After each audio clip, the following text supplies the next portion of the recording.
The Hebrew word for earth is the Hebrew word eretz, eretz. And the word is sometimes translated as earth.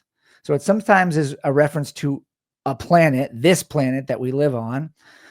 But more often than that, in the Old Testament, in the Hebrew Old Testament, it's translated as land, or sometimes dust, or sometimes it's just a reference to earthen material or matter. The word is actually more often than not a reference to a planet, but to a substance that we would call earth or earthen material or matter or land or dust or even dirt.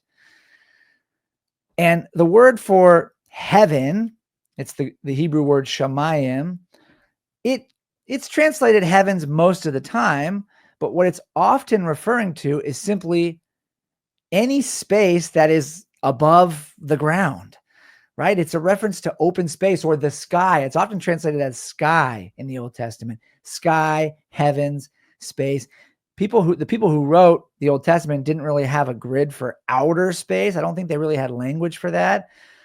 So the Hebrew word shamayim, or in Genesis 1, hashamayim, the heavens, could be a reference to a lot of different things. But what I think we're talking about here, and the way I read Genesis 1, when I read it, is this way. I'm going to tell you my own sort of loose translation of Genesis 1:1. In the beginning, God created space and matter. The space and matter were without form and empty. So there's Genesis 1:1 and Genesis 1:2 in what I believe is a fairly literal translation. And what I believe we see between Genesis 1:1 and Genesis 1:2 is the creation of this matter and this space that God then in the subsequent verses starts bringing together to form planets, or this planet Earth. And then he puts water on the planet, and then he separates the water. And within the planet, there is more matter that's being separated from the water that's on the planet. That's the way I read the passage. I'm not saying the gap theory is definitely wrong, but one of the two main reasons I don't personally hold to it is because linguistically, I just don't think it fits when I read Genesis 1 in the original language. And I'm sure there are Hebrew experts out there who believe in the gap theory. I haven't found them, but I'm sure they're out there. I'm just saying when I read it with my knowledge of the language, this is how I take it.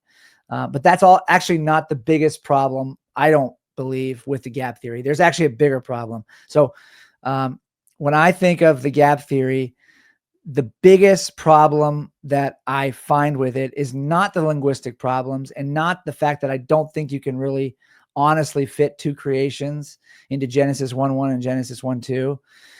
The problem is that if the earth has billions of years of history before Adam and Eve, which include, in some cases, evolution, but most certainly it includes death, right? Because people who believe in the gap theory believe that the dinosaurs and cavemen lived before Genesis 1:2, and they all died and died out because of some unknown reason. If there are billions of years of history and there's death on the scene of creation before we get to the story of Adam and Eve, we have a problem on our hands. The problem is that I believe one of the main thrusts of the creation narrative, it is to tell us about how God formed and created the world and humanity. But one of the main points is to also inform us about how and why sin and death entered a perfect creation that was brought about by a perfect God.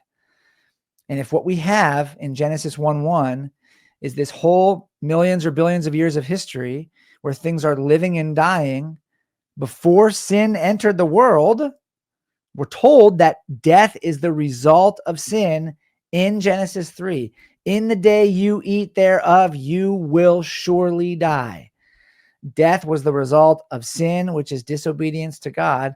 Then the whole story loses credibility if that's the case. In other words, if Adam and Eve aren't real people and this is not the story of sin, at least in some way, of sin and death entering the world, then I think the whole thing is it's lost its credibility. I don't really know any other way to say it. If sin and death, if death, I should say, if death existed before sin, we've just pulled a pretty major pillar out of Christian theology and out of our understanding of all things and how they came to be. Now, I've had people say to me, well, you know, what about the sin of Lucifer in eternity past and all this stuff? And what about fallen creation and, you know, ancient rebellion, and sort of bringing up the idea that, well, there was sin before Adam and Eve because Satan fell. And if you know my thoughts on that, I actually did multiple live streams and a whole podcast series on the topic of Satan earlier this year. I don't really think that the Bible is conclusive about where Satan came from at all. And if you want to go listen to that series, you'll know why I think that. The Bible actually, in my opinion, doesn't tell us where Satan came from. Thanks for watching. My name's Blake, and over the past 20 years, I've been a missionary, a pastor, and a Bible college and seminary professor. During that entire time, I've been teaching the Bible. And if you want more Bible content to come your way, don't forget to hit the subscribe button and like this video, and also check out this video right here.